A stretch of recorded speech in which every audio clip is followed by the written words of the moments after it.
Hello and welcome to the Genuine Learning Blog. My name is Melissa Galasso and I'm excited to be with you to talk about a new exposure draft that's come out of the GASB related to certain risk disclosures. So as you can probably imagine, state and local governments are not immune to a normal amount of risk that could impact their ability to provide services or their ability to pay bills as they become due.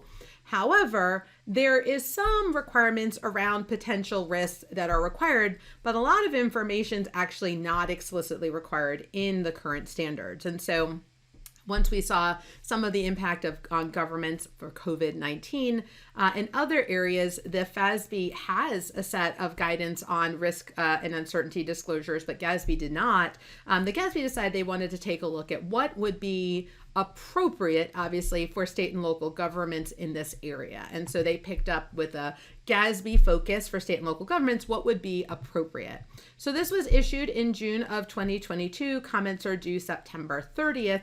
And the goal here is to provide users with what they consider to be essential information about risks. So what is it? Again, we talked about the note disclosures and the updates that were done to the conceptual framework. What is essential? And again, this is around current vulnerabilities due to concentrations and constraints. And again, this is going to help improve financial reporting to give people sort of these early warning signals. Hey, this is a certain concentration or this is a certain constraint that could, have an ability for us to impact our ability to provide services or potentially to meet our obligations. And so we want to provide users with that level of detail. And so this standard is designed to provide financial reporting requirements for governments exposed to risk from those concentrations and those constraints that are common in the government environment, right? So they're really looking at it from the lens of state and local governments, what would be appropriate here. And again, if you're doing a comparative financial statement, it would obviously only apply to the current period because risk can change from year to year. So your current period risks are what we're going to focus on from a disclosure perspective. So first off, we're going to look at concentrations, and these are a lack of sufficient diversity related to an aspect of revenue or expense. And so governments obviously are exposed to these concentrations because there's a lack of diversity, right? They're dependent on one type of revenue source, and if that revenue source were to leave, right, what would happen? Or they get their expense from a particular vendor and all of it comes from one vendor. Should that vendor stop providing that expense, where would they go?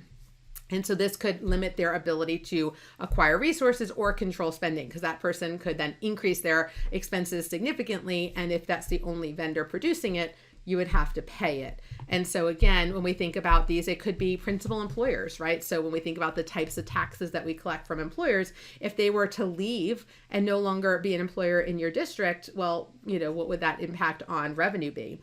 Certain industries, if there's a problem in a particular industry and revenue goes down significantly for that industry, how would that impact it? Principal resource providers, principal inflows of resources, potentially worker related items, especially if they have a collective bargaining agreement and they can demand more. Suppliers of materials, labors, or services. So again, these are just examples. This is not what it's limited to, but these are just examples of the types of concentrations that could impact a governmental entity.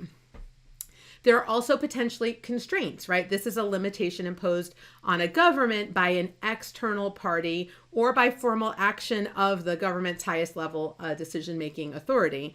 And so these are also risks that control their ability to acquire resources. And so constraints can be external or internal. For example, limits on raising revenue, right? You can't exceed a certain percentage.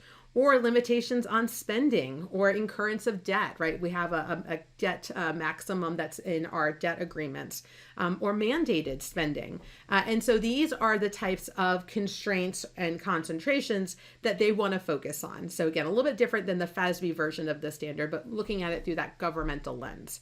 And so if you have these significant constraints or concentrations, then you're going to require disclosures. So again, there's not just mandatory disclosures. The disclosures are required if you meet the criteria. So not every government will meet the criteria for every possible constraint or concentration. So you have to have a constraint or concentration, first off, that's known prior to issuance.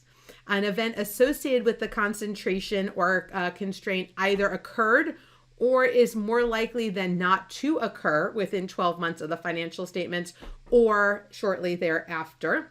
And it is at least reasonably certain that within a 3-year period of the financial statement date, so that's a look forward period, the event will cause there to be a substantial effect on the government's ability to either continue to provide services or meet the obligations. So again, it's not automatic, oh, I have a constraint, let me go look at my disclosures.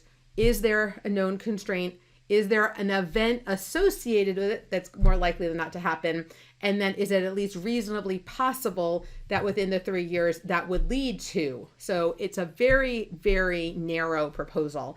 I'm actually a tiny bit disappointed with it because it's so narrow that I think things that would be really interesting will not be required to be disclosed as a result of it, because it's not going to meet one of these 3 criteria. So while there's a known constraint, it meets the first one, you have to meet all of the following criteria. So the second or third, some of these constraints will not be disclosed as a result.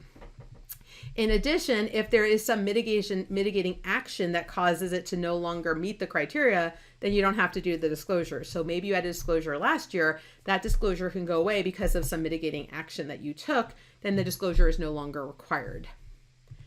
You also want to make sure that you're providing with enough detail so the users can understand the item, and so what level of services are able to be provided or how it's going to impact your ability to meet them. And so what disclosure is required? Well, a description of the concentration or constraint, and then for each event associated with the concentration, right, what event has occurred or is more likely than not to begin within 12 months. And then again, describing it is at least reasonably possible to that within 3 years it would have that impact. So then they would explain how we kind of got there. Now, as we look at this, you would also want to take a definition or a description of any actions taken prior to the issuance that would have mitigated the substantial effect as well. And so this would be for both the primary government as well as any blended component units would be the proposed disclosure. In terms of effective date, it would be for statements for fiscal years beginning after June 15, 2023, so which would be fiscal and calendar 24. So there's also a little bit of a longer runway before we would have this be effective, because again, this is just a proposal. They are going to take feedback, so if you think the criteria needs to be adjusted or the disclosure needs to be adjusted, I am sure that the GASB would love to hear from you.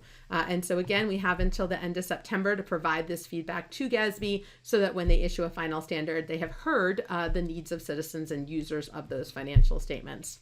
So I want to thank you guys so much for joining me this week on the Genuine Learning blog, and I hope to see you on a future blog. Have a great day, guys. Bye-bye.